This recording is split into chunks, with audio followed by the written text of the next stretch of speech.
आज से करीबन बहुत महीनों पहले मैंने अपलोड किया था अपना एक पहला वीडियो।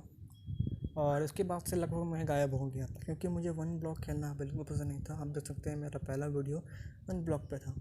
पर इस बार इन महीनों में जो लॉकडाउन था उस चक्कर में मैंने बहुत सारा रेडस्टोन का मैटर सीखा है और अब मैं रेडस्टोन की वीडियो डालूँगा।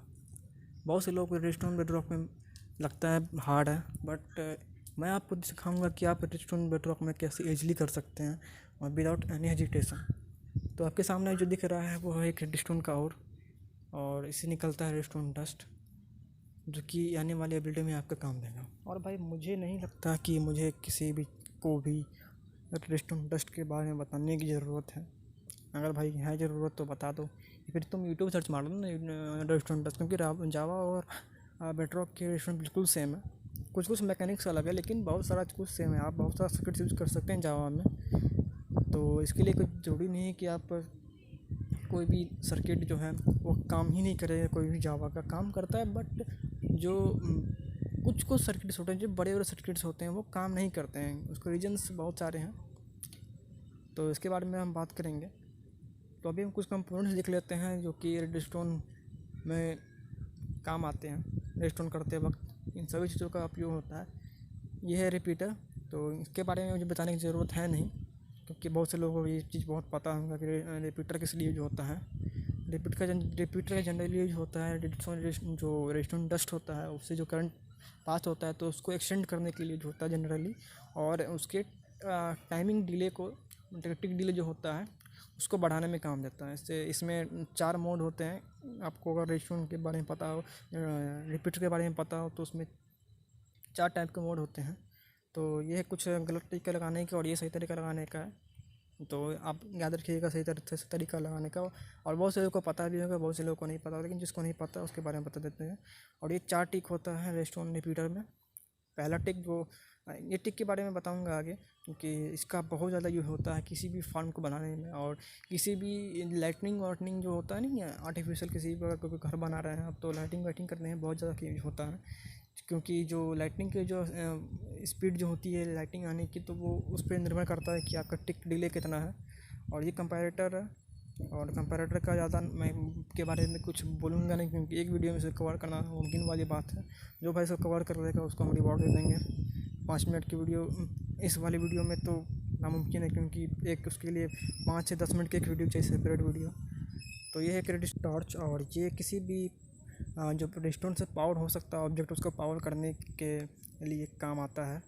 बहुत से लोग इसको यूज़ करते हैं गलत तरीके से, जैसे एग्जाम्पल दिस, और वो कहेंगे कि हमको रेडस्टोन आएगा ही नहीं। तो ये बात बिल्कुल गलत है, आप इसको सही से यूज़ करना होगा। तो इस लैम्प को चलाने के लिए आप डायरेक्ट स्पिनिंग घुसा सकते हैं किसी भी ब्लॉक पे। कोई कोई ब्लॉक होता है जिस पे आप डायरेक्ट उस पर लगा सकते हैं, बट बहुत सारे ब्लॉक पे आपको डस्ट भी यूज़ करना होता है। तो इनमें से एक रेडस्टोन ब्लॉक इसका एक एग्जांपल है। लेकिन कुछ ऐसा भी नहीं है कि आप इसको एक पावर कर नहीं सकते हैं रेडस्टोन टॉर्च सीधा। तो आप इसको नीचे रखेंगे इसके लैम्प के नीचे तो ये पावर हो जाएगा, लेकिन इसको चलाने के लिए कुछ मैनर होता है, कुछ तरीके होते हैं जो आपको यूज़ करने होते हैं, तभी आपको कुछ कुछ सर्किट्स काम करता है। बहुत से लोगों को ये भी नहीं पता रहता है कि भाई सर्किट्स बनाए कैसे, कुछ भी बनाने लग जाते हैं, तो ये भी बहुत गलत बात है। और आपको सर्किट्स मालूम होना चाहिए कि क्या किस काम में आता है, तो फिर तभी आपका बनेगा। तो ये एक रेजिस्टेंस ब्लॉक, ये पावरिंग ब्लॉक है, ये ब्लॉक सीधे पावर कर देता है। तो इस पर अगर आप कोई ब्लॉक डालेंगे या फिर पिस्टन डालेंगे तो ये आराम से उसको पावर कर देगा। ये थोड़ा सा कम यूज होता है किसी भी रेजिस्टेंस सर्किट में, क्योंकि ये जो पावरिंग ब्लॉक होता है ना, तो इसके चारों तरफ ये फिर जिसके भी फेस होते हैं ना 4 फेस, तो इस सारे के सारे फेस को पावर कर देता है। इसकी वजह से दिक्कत ये होती है कि जो इसको पावर नहीं भी करना रहता है उस ब्लॉक को, वो भी पावर हो जाता है। तो इसी वजह से इसको लोग अवॉइड करते हैं। और इसको बहुत सारे मेरे फ्रेंड है इसको आयरन डोर में यूज़ करना चाहते थे, लेकिन मैंने उसे बताया कि भाई आयरन डोर में इसका यूज़ बिल्कुल नहीं हो सकता, क्योंकि अगर ये किसी भी आयरन डोर इसके अगर किसी के रेजिस्टेंस ब्लॉक के ऊपर अगर आयरन डोर है तो वो हमेशा ओपन रहेगा। तो ये तो बिल्कुल आप इसको ऑफ़ कर ही नहीं सकते, तो फिर इसको लगाने का मतलब क्या है। तो इसी वजह से आप इसका यूज़ बिल्कुल भी नहीं कर सकते हैं। किसी को आयरन डोर करने में आपको लीवर का यूज़ करना होगा, बटन का यूज़ करना होगा, या फिर एक प्रेशर प्लेट का यूज़ करना होगा। तो ये बात भी है। और इसके बाद आता है बटन्स। और बटन्स बहुत ज़्यादा यूज़फुल होते हैं किसी भी सर्किट्स को चलाने डिले करने के लिए और उससे कम करने के लिए। तो डिले करने से मतलब क्या है कि अगर आप किसी भी सर्किट्स में ज़्यादा देर तक आउटपुट लेना चाहते हैं तो उसके लिए आप यूज़ करिएगा जो वुडन का बटन होता है उसका, क्योंकि उसका जो डिले होता है वो बहुत देर तक रहता है। आप देख सकते हैं कितना देर तक वो प्रेस रहता है, जबकि स्टोन बटन बहुत कम देर तक प्रेस रहता है। तो ये थोड़ी ख़ास बात होती है वुडन वाले की। एग्जाम्पल के तौर पे आप तो इसको कंपेयर कर सकते हैं, अगर आपने सही से देखा हो तो ये बटन जो है वो वुडन का ज़्यादा देर तक पावर रहता है कंपैरिजन तो ये स्पून वाला बटन। और आप चाहे तो उसको मतलब कि स्लो करके भी देख सकते हैं यूट्यूब का फंक्शन यूज़ करके। प्रेशर प्लेट पे काम नहीं करेगा, क्योंकि प्रेशर प्लेट पे जितनी देर तक आप स्टैंड रहेंगे उतनी देर तक ये कर रहेगा, तो इस पर यूज़ करना बिल्कुल बेवकूफ़ी है। बाकी जो प्रेशर प्लेट होता है आयरन और ये गोल्ड वाले, ये भी रेस्टोन को पावर करते हैं, बट ये बहुत कम पावर करते हैं रेस्टोन को। कोई कोई होते हैं जो बहुत स्ट्रांगली पावर करते हैं, कोई कोई होते हैं जो मीडियम में पावर करते हैं, मीडियम से करते हैं पावर, और कोई कोई होता है जो हम लो पावर करते हैं। तो ये लो पावरिंग है। इसको अगर आप रिपीटर डाल के देखेंगे तो देख सकते हैं कि रिपीटर्स में ये आ चुका है इसका आउटपुट। तो ये बहुत कम पावर करता है लेकिन पावर करता है। सेम टू सेम ये गोल्ड के साथ भी यही होता है, आपको मैं दिखा दूँ। तो इस तरह से पावर करता है लेकिन बहुत स्लो पावर करता है, तो इसका ज़्यादा यूज होता नहीं है। एक लीवर है, और लीवर का यूज बहुत ज़्यादा होता है क्योंकि ये किसी ब्लॉक को स्ट्रांगली पावर करता है, और सामने वाले अगर रेस्टोरेंट डस्ट हुए तो उसको पावर करेगा। इस जिस भी ब्लॉक पे रहेगा ना ये उसको बहुत स्ट्रांगली पावर करता है। ये एक ट्रैप चेस्ट है और ये बहुत ज़्यादा यूज होता है प्रैंक करने में, ब्लॉक गिराने में बहुत ही ज़्यादा यूज होता है। आपने बॉन्ड असेंबली में देखा होगा, अभी प्रैंक हुआ था जिसमें शायद मेरे हिसाब से एलिस्ट्रॉइड गिरा था नीचे या फिर यूडीके गिरा था, कोई गिरा था, लेकिन उसके साथ प्रैंक हुआ था, बहुत अच्छा प्रैंक हुआ था बॉन्ड में। अगर आप बॉन्ड फॉलो नहीं करते हैं तो ये आपको बता दूं कि बहुत सारी चीज़ों में यूज होता है। आपको बताऊंगा कि आगे इसका बहुत सारा अच्छा से अच्छे यूज कर लिए आप किसका यूज कर सकते हैं। और ये एक ऑब्जर्वर है, आपको पता नहीं होगा ऑब्जर्वर, आपको मुझे बताने की ज़रूरत है नहीं। ये सामने अगर किसी ब्लॉक अपडेट होता है, चाहे वो कोई ब्लॉक अगर आए इसके सामने या फिर कोई भी चीज़ आए, आप भी आ जाए, तो ये आपको अपडेट कर देगा। तो ये बहुत खास बात होती है इस ऑब्जर्वर की। और ये काफ़ी स्ट्रांग पल्स देता है, और ये काफ़ी मतलब कि टिक डिले बहुत कम रहता है। रिपीटर का टिक डिले 1 रहता है तो उसका टिक डिले शायद 1 के आसपास रहता है, बहुत कम डिले रहता है, तुरंत जलता है, तुरंत बुझ जाता है। तो इसे हम गोल्ड फॉर्म में यूज़ करते हैं। और यहाँ पे आगे मेरा बैटरी का नोटिफिकेशन और मेरा गेम हो गया ऑफ। कोई दिक्कत नहीं है, शुरू करते हैं फिर से।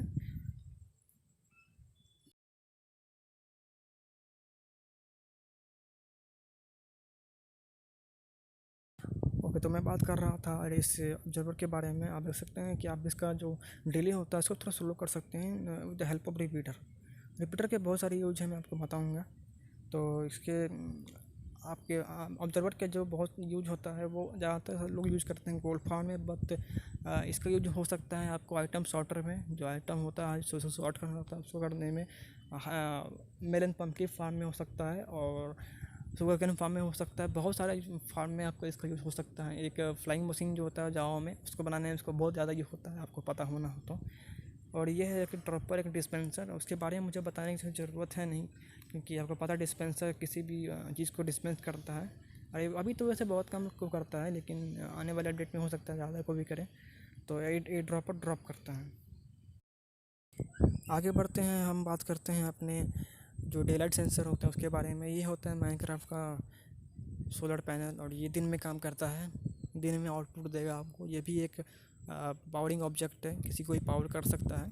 तो ये सिर्फ और सिर्फ काम देता है दिन में, क्योंकि दिन में आपको पता है सूरज की रोशनी रहती है। तो ये इसका नाम ही डे लाइट सेंसर है, तो डे लाइट में काम करेगा, नाइट में काम नहीं करेगा। आपको दिखा देता हूँ ये सनराइज़ में इसका कैसा रहता है पावर, कितना ज़्यादा पावर करता है। देख सकते हैं बहुत ज़्यादा लो पावर कर रहा है, बिल्कुल एकदम धीरे धीरे इसकी रोशनी आ रही है। फिर डे में बात करेंगे तो थोड़ा सा तेज़ हो जाएगा रोशनी। और ये हवा चल रही है मेरे छत पे बैठ के वीडियो बना रहा हूँ। फिर ये सुबह दोपहर में बहुत ज़्यादा पावर कर देगा, देख सकते हैं कितनी ज़्यादा तेज़ पावरिंग हो रही है इसकी। फिर सेम हो जाती है इसके सनसेट में, एकदम कम पावर करेगा जस्ट लाइक मॉर्निंग। और फिर नाइट में बिल्कुल पावर नहीं करेगा ये, क्योंकि नाइट में आप देख सकते हैं कि कोई भी नाइट में अंदर में जानते ही हैं, कोई भी सूरज नहीं रहता, कोई भी रोशनी का सोर्स नहीं रहता, तो पावर नहीं करेगा। तो इसलिए इसको सिर्फ और सिर्फ दिन में आप यूज़ कर सकते हैं। इसी कारण इसका ज़्यादा यूज होता नहीं है किसी फार्म वार्म में, क्योंकि आपको पता है सब AFK रात में दिन दोनों में करते हैं। तो अगर आप AFK कर रहे हैं और सिर्फ रात में कर रहे हैं दिन में कर रहे हैं और फिर अगर रात हो जाएगा तो फार्म आपका काम नहीं करेगा। मैं माइनक्राफ्ट के रात दिन के बारे में बहुत बात कर रहा हूँ, तो इसलिए इसका रोज़ लोग यूज नहीं करते। और ये एक डिटेक्टर रेल, यही बोलते हैं ना, डिटेक्टर रेल, आप सही है। तो इस ये यूज़ करता है, ये इसको लोग यूज़ करते हैं किसी भी ऑब्जेक्ट को डिटेक्ट करने में। अगर माइनक्राफ्ट में कोई ऑब्जेक्ट है तो इसको डिटेक्ट कर लेगा, देख सकते हैं। ये जस्ट लाइक ऑब्जर्वर है, पर ये पल्स नहीं देता है, ये पूरा का पूरा एक कॉन्स्टेंट वो देता है, आउटपुट देता है, कॉन्स्टेंट आउटपुट देता है, ना कि एक पल्स देता है। तो ये खासियत बात है इसकी, जो डिटेक्टर रेल होता है उसके। तो आगे बढ़ते हैं, हम बात करते हैं पावर रेल के बारे में। तो आपको पता ही होगा पावर रेल का क्या यूज होता है, और अगर आपको नहीं पता भाई क्या यूज होता है तो मैं हूँ ना।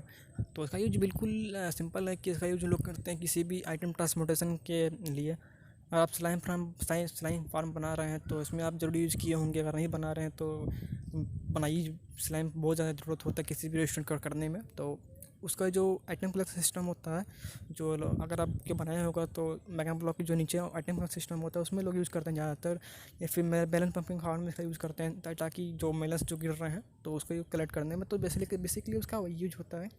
तो ज़्यादातर इसका यूज होता नहीं किसी भी सर्किट्स को बनाने में, क्योंकि ये किसी भी काम आता नहीं है, सिंपल सी बात है। लेकिन इसका लोग यूज़ करते हैं क्योंकि आप जानते ही हैं सबसे ज़्यादा फास्ट किसी आइटम को पिक कर सकता है तो वो है आइटम विथ हॉपर।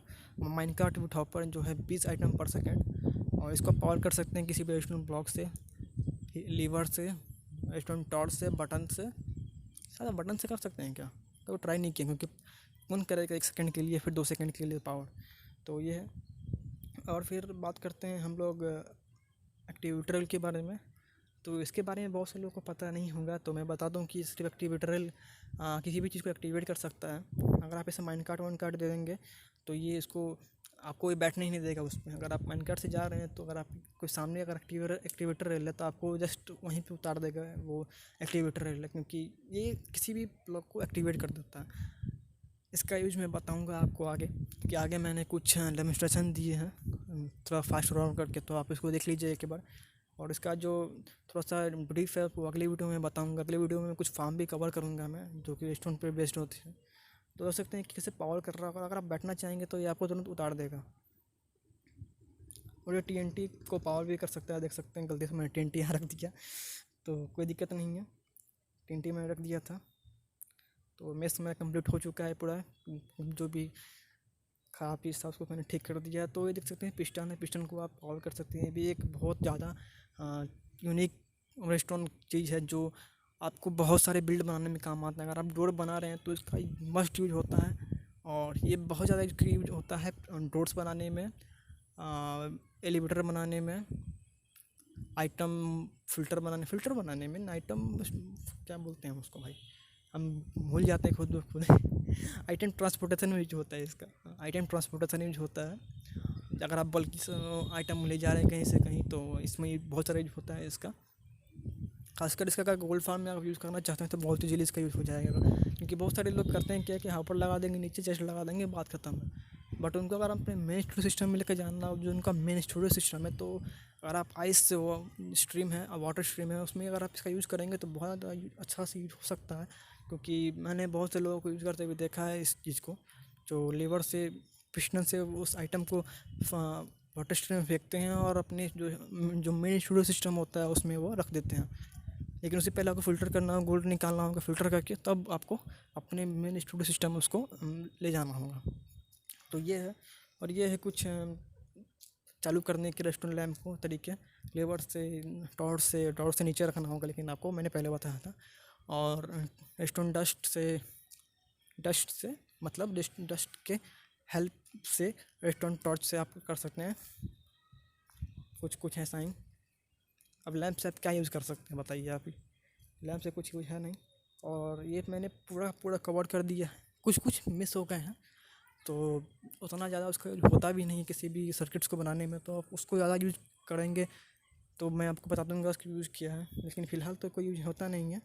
तो ये एक फास्ट फॉरवर्ड टाइम लैप्स है जो आपको कुछ सर्किट्स को दिखाया गया है। इसके बारे में अगली वीडियो में बताऊंगा, तो एंजॉय करिए आप कुछ सर्किट्स को, और फिर मिलते हैं अगले एपिसोड में।